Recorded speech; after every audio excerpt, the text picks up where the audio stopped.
Alright, I thought I'd do a quick little video on how to change out a coolant bottle on one of these cars. As you can see, I've just pulled this one out. I'm just changing it because this is all manky and pooey. They get like this because it's on the side of the exhaust. They get a bit of heat transfer from the exhaust here, and that's why they go brown like that. And I'm just about to sell this car, so I want to sort of make it look decent and get rid of this ugly thing. What I've done is I've gone and bought a new one, which is this Dayco one here. I do this to pretty much, I go through, I've had a few of these cars, and each one I've had, I've always put a new coolant bottle on it because they're always manky like that poo brown one on the red car. So what I'm going to do is I'm going to keep the new one that I've bought and put this one out of this car into that red car.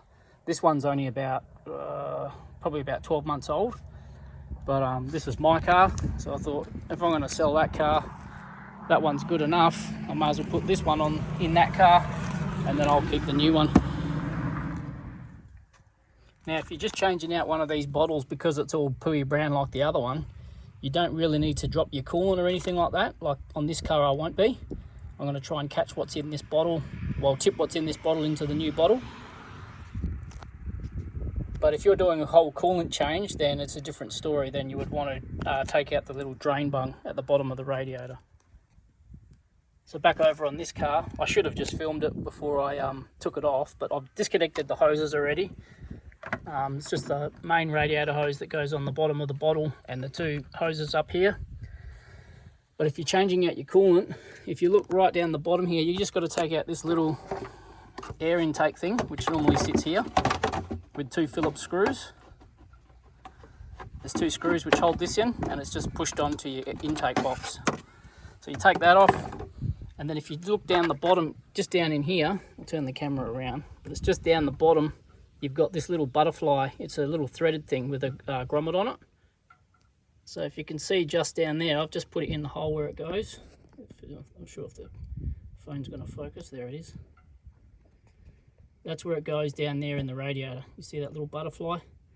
You just take that bung out and that'll drop all your coolant out of your radiator down in there. Really easy to get to. Now this car had the old, the red coolant that these come with in it, but it was all old and manky, so it's probably been changed over time, but just not for a long time. So I thought I might as well change that as well. I've got some new coolant for this, and I'll chuck the new bottle on it, or the other bottle, and it'll be good to go. But a little tip, when you're taking this bung out, take this bung out, but also make sure you have the cap off the bottle as well, because if the cap's still on, the suction won't let the radiator flow easily. So you just crack the lid and all the water will just flow out nice and smoothly. And just put this aside and don't lose it. And just check that the rubber here, the rubber seal, is in good nick, and it seals up, so it'll seal up again when you put it back in. Now it's pretty well known that when you get these aftermarket coolant bottles, to never use, if they come with a cap, never use the cap that comes with them, because they don't seal properly. So this one looks all brand new and fancy, but I'm not going to use it. I'm going to use the genuine Ford one off the original bottle, which I've still got on this one.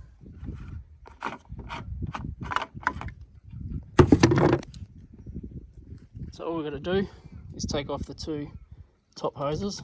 These are just like your overflow hoses. So I'll just take the clamps off.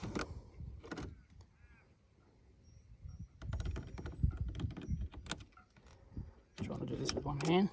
And just pop them off. Just keep an orientation of where they go. This is obviously going to leak coolant. So just keep these facing upwards and you shouldn't drop too much coolant.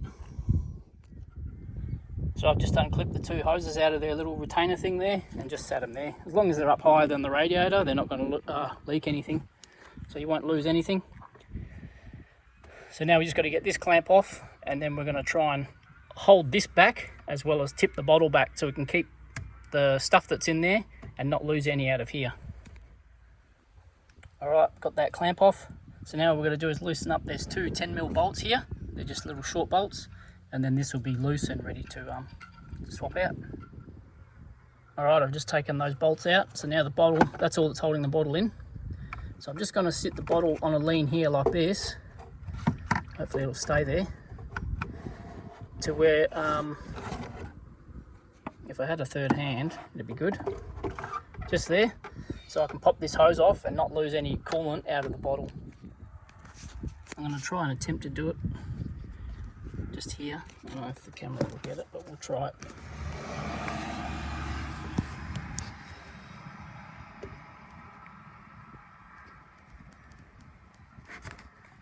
And that's it. Haven't dropped a drop of coolant out of the radiator. So again, as long as that hose is higher than the radiator, you're not going to lose anything. And all the coolant that's still in this bottle, I'm going to transfer over to the new bottle. So we'll just give the area a bit of a clean where it goes, and we'll fit the new bottle. So all you have is this little tab here. This tab just sits into the little slot on the body there, right there, just there. And that's all it has. It just sits there, and your 2 bolts hold it in at the top. So I'll just get them in loosely by hand. That's it, bottle's in place, it's on there just loosely. Now we'll put this coolant hose back on, the main one, just connect it up here.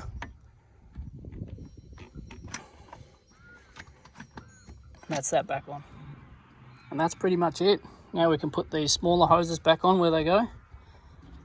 So we'll just feed them back into their little clip here, just like that.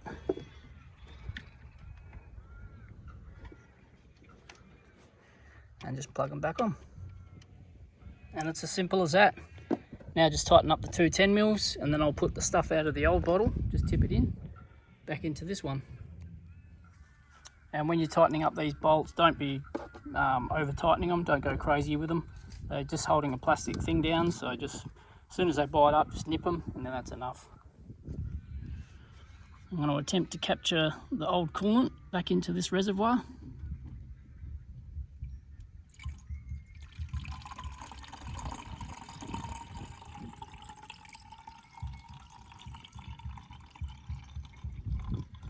And that's it, simple. And I'll keep this factory cap. Tiny bit of coolant left in there, nothing much. Get the bloody thing off with one hand. That's it.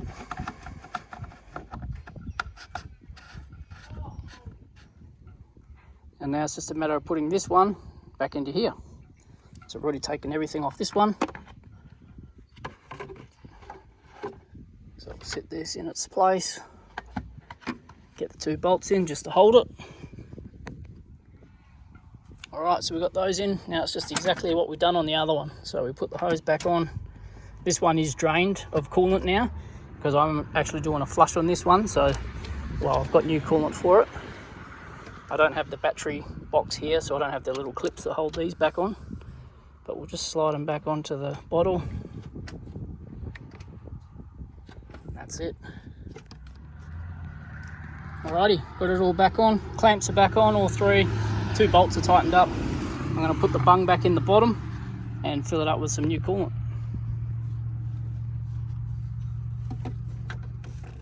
Alrighty, got the bung in down the bottom, as you can see there.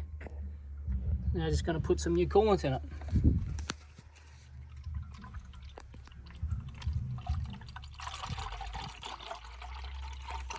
Beautiful.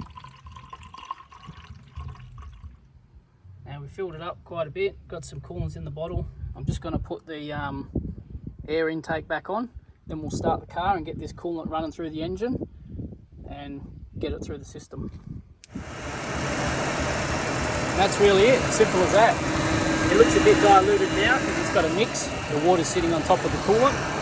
But once the thermostat opens and it all runs through, it'll all mix through. And you probably won't get a true reading on this until it's run through and done that, because that level may drop. So come back and check it after it's had a bit of a run and just top it up. And one other thing, I've just put the heater on hot on the inside because the water's got to go through the heater core as well. So yeah, you want to make sure you turn the heater on because that'll use up some water and it will take some out of your bottle as well. As you can see, that's dropped again. So I'll just put some more in it. The missus just took it for a spin just to get it up to running temp.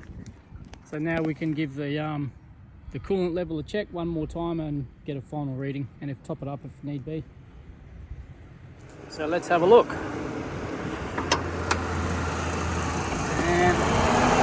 that's where it's sitting now. Pretty much perfect. Need to put a tiny little bit in. That's it. All done.